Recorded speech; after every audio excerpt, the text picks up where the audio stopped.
各位观众朋友们，大家好呀。今天我们还是来品评两副这个 HiFiMan 的比较新的头戴式的耳机啊。在最近 HiFiMan 的一次产品发布会中呢，其实它是给我们带来了4款耳机啊，一副是相对价格较贵的、定位也较高的 HE600，还有这个众望所归的 Ananda Onvio 的最入门的、最亲民的 Onvio 的系列这个耳机。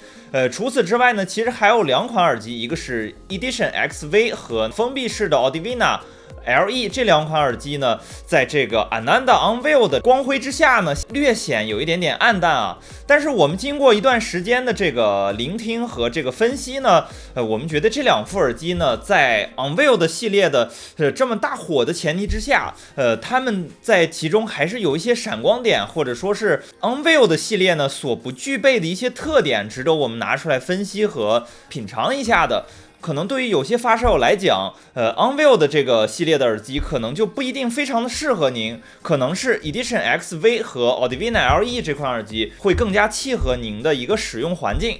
Onvio 的那个系列一经推出呢，因为它的一些新的声音特性，收获到了一些好评。但是那个 Ananda Onvio 的这个系列的东西呢，毕竟是一个开放式的耳机，同时由于所谓的这个开盖式的设计呢，一些使用耳机，咱们可能相对较糙一点的玩家可能会觉得有一点问题，就比方说，我就耳机用完了随便一放，那你这个相对裸露的振膜的这种情况呢，我就觉得有点不太放心了。一定是有这种情况出现的，或者是对于有一部分朋友们来讲呢，我的使用场景是一个相对需要封闭式耳机的这么一个场景，比方说有一些学生朋友大家住在宿舍里面，我不希望这个舍友的这些噪音呢，它干扰我的一个聆听，也不希望呢我的这个开放式耳机给到的声音过大，影响到身边的同学等等等等这种情况。在这个情况之下呢，我们发现就是 Audivina LE 呢可能会更加的适合一点啊，它是一个封闭式的耳机。而这个 Edition XV 呢，由于它没有使用最新的那个 Onvio 的那种设计结构那所以说不会带来一些可能我担心这个东西损坏了，或者说是不太喜欢 Onvio 的新的这种声音风格的这些发烧友呢，那这个 Edition XV 可能就会更适合大家了。首先说说这2款耳机在外观和一些配件方面的基本情况。Audivina LE 呢和这个 Edition XV 呢都是使用了 HiFiMan 最新一代的这个头梁啊。大家可以从外观方面就显著的看出它的造型设计和以前的头梁是不太一样的。头梁的改变呢，主要还是从佩戴和减轻重量的这个角度去出发，来让这个发烧友呢获得一个相对更好的佩戴的这么一种舒适的体验。虽然说这2款耳机重量都不是很轻的那种像这2款耳机实际的重量应该是都在450克左右，这将近1斤的重量放在头上，我们单看这个数字可是够不得了的啊。但是实际佩戴下来呢，因为这个新的头梁去分散压力的这种情况，相比较上一代的，比方说这个 Edition XS 这种耳机呢，佩戴的体验要稍微的舒适一些。接下来我们再来看看2款耳机的外观设计语言。这个 Audivina LE 呢就不用多说，它是脱胎于 Audivina 的这个造型。那 Audivina 呢毕竟是相对来讲它是一个封闭的旗舰的这么一个定位，所以说 Audivina 的两边的这个材质呢，它就是实木。然后呢 Audivina LE 是使用了这个成本较低的也看上去相对低调一点的这种塑料材质。同时呢，虽然说它的材质是有点减配了，但是你只要价格够低，对吧？我们觉得也不是什么太大的问题。这个塑料材质的引入呢，也是极大的缓解了大尺寸的木质耳机带来的重量比较夸张的一个问题。一方面头梁改变，另一方面我用了这个塑料的材质的耳罩它的整体佩戴体验还是要比 Audivina 强一些的。而 Edition XV 呢，则是使用到了最近在 HiFiMan 耳机上面比较少见的这种蜂窝状的格栅的这种元素猛一看上去有点像那个厨具那种搓奶酪丝儿的那种东西配件方面呢 Audivina LE 呢给的也是比较足的它是直接给到了3根原装线材，一根3.5的线材，一根6.35的线材，还有一根这个 XL2 口的也就是卡农的这个平衡口的一根平衡线材。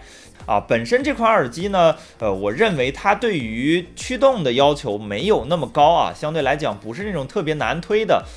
给大家一个非常高的阻抗或者是特别低的灵敏度那种，比方说我电脑接上去就完全不能听的那种情况，这个是不存在的。同样的，这个 Edition XV 呢，也是是类似的设计，当然这个 Edition XV 呢就没有那么豪华的配置了啊，它只是给到大家一根3.5的线材，然后给大家一个6.35的转接口。之所以厂家给到这些线材呢，也是因为这两款耳机在一些潜力和驱动难度方面存在一些差异啊。我们接下来就会在这个声音的赏析方面呢，详细给大家讲解一下。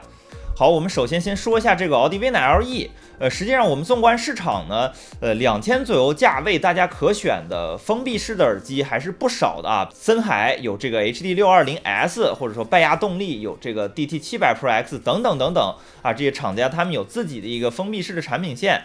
但是他们的封闭式耳机呢，相对来讲，我们从外观上也能看得到啊，更多的还是在以一个系列的分支去做的啊。比方说 DT900 Pro X 和 DT700 Pro X， 他们共用一个单元。从外观上面来讲呢，这个 DT700 Pro X 就是两边完全去封死，那 DT900 Pro X 就是在这个封死的面板上我打几个孔。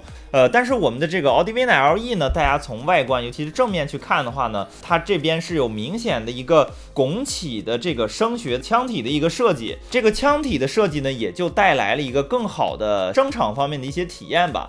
就像我们之前听有线的这种封闭式耳机，它相比对应的开放型号呢，大家会觉得声场会明显的缩小一点点，然后声音的线条感呢会更加清晰。开放式的耳机呢，更多的会给大家带来一些像墨水晕染扩散的那种很自然的那种听感。那相对封闭的型号呢，可能就会给大家带来一种紧致犀利，或者说是很清瘦的这么一种声音风格。但是这种清瘦的声音风格呢，可能我们有些比较挑剔的玩家一耳朵听下去就会觉得这声音好像它没有那种声音自然扩散的那种自然感声场也显得拘束一些了。对于这些定位啦，或者说是整个声音的，尤其是一些交响乐、器乐的这种 stage 也就是舞台感的表达呢，它是有一个比较明显的短板。HiFiMan 在设计这个 Audivena LE 的时候，我认为他们一定是考虑到了这种现象的也正如他们的那个设计思路整个的调音思路是来源于德国乡村的一家剧院瓦格纳家乡的一家剧院。这个整体的设计思路非常强调给大家带来一种去剧院听音乐的这么一种感觉。我认为 Audivena LE 呢，我们聆听下来给大家带来的一个核心的印象呢，就是说它的声场非常的去接近开放式耳机的那种自然扩散的感觉。我们也可以通过里面这个耳罩呢，发现里面有这个密密麻麻的不同形状这种调音棉。我相信这种声音特质一定是和 HiFiMan 做这些调音的措施是脱不开关系的。综合来讲呢，我们就可以发现 Audivena LE 这款耳机呢，它在很大程度上是偏向于一些器乐的表达，甚至于一些声场啦、定位的这种风格的展现的。对于一些喜欢玩游戏、看电影的发烧友来讲呢，我觉得这个 Audivena LE 在带来不错的声音体验的同时，它的影音体验和游戏体验也是非常不错的。我们在进行这个电子竞技的时候呢，给到的这个脚步声非常的清晰，非常的立体。然后在观赏电影的时候呢，整个电影的一些 Hans Zimmer 的这种配乐啦等等呢，它给到的气势非常足给到大家一种很强的情绪氛围烘托的这么一种作用。适配音乐性方面呢，我认为如果大家喜欢听一些 live 啦，或者是爵士乐啦，或者是小编制，或者说如果大家想要在这个办公室啦，或者是宿舍等等场合去欣赏一个大编制的交响乐我只能使用这个封闭式耳机我这开放式行不通，那 Audivena LE 呢一定会给大家带来一些不错的这个声音体验。至于驱动难度方面呢，我认为 Audivena LE 还是相对来讲是比较好推的一个底子。我们也尝试直接接电脑，或者是使用一个相对来说比较入门的小尾巴。此时 Audivena LE 给到的声音是相对比较完整的，它的三频分布呢也是比较接近于一个非常中正的1:1:1的这么一种声音的结构。人声不是那种很静的、很贴耳的、很追求味道的展现的那种声音风格。高频呢具有明显的存在感，但是侵略性没有那么强。整体它给到的是一种有条不紊的、相对宽松的、相对悠扬的一个声音体验。如果大家有一些台机的话呢，尤其是 HiFiMan 自己家的东西，我觉得接上这个 Audivena LE 也是一个非常不错的选择，因为它本身是自带了一个6.35的这个单端线，还有这个卡农的平衡线。比方说 HiFiMan 有一些较为为入门的，比方说 EF499啦、EF500啦等等等等这些台机，它们都完全足以把这个 Audivine LE 的实力充分的展现出来。如果说您还是希望声场相对较小，人声相对节像大一点，那这个单端的线啊，一定是可以满足您的。如果说您还是更多的听一些器乐啊，喜欢这种声场较为宏大宽大的这种表现，那您使这个 XLR 的这个卡农平衡线去接到自己的耳放上面，体验一定会是非常不错的。好，那我们接下来继续说这个Edition XS 啊，或者说有些朋友可能叫它 X5、X5 啊，是这个罗马数字的5。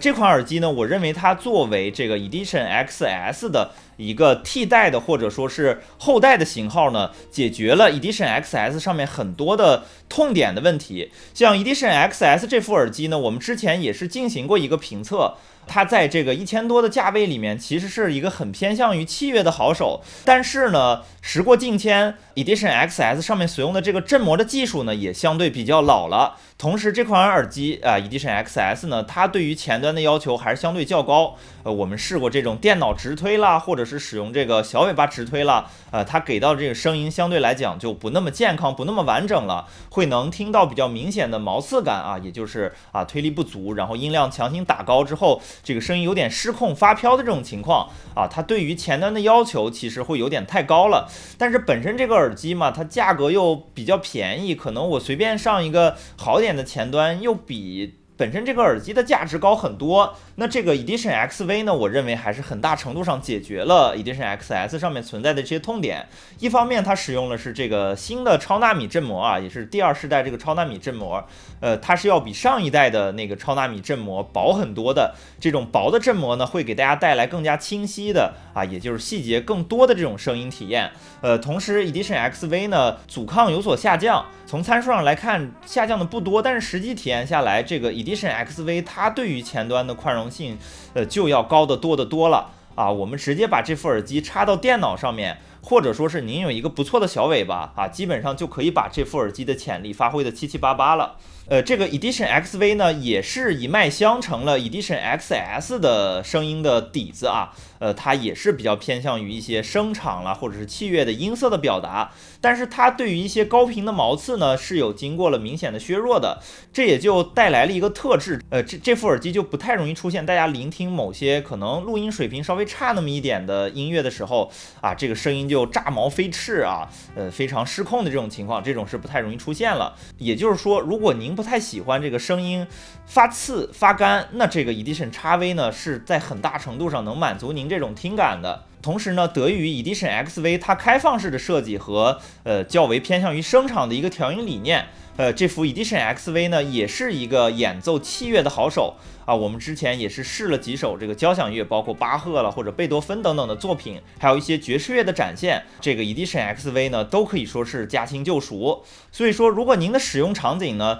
不太介意我的这个声音发出去打扰到别人啊，周围没有人干扰不到别人啊，我是一个比较独立的一个环境的话呢，那这个 Edition XV 的声音表现，我认为还是相当值得称道的。本身它2000多块钱的这个价位呢，这个 Edition XV 呢也就完全称得上是一个具有很高的声价比的这么一个选择了。好了，综上所述，我们今天带来的2款 HiFiMan 的这个平板头戴式耳机呢，它们都在一定程度上偏向了器乐的表达，而不是过分的强调于一些人声或者某一频段的声音表现，不是那种过分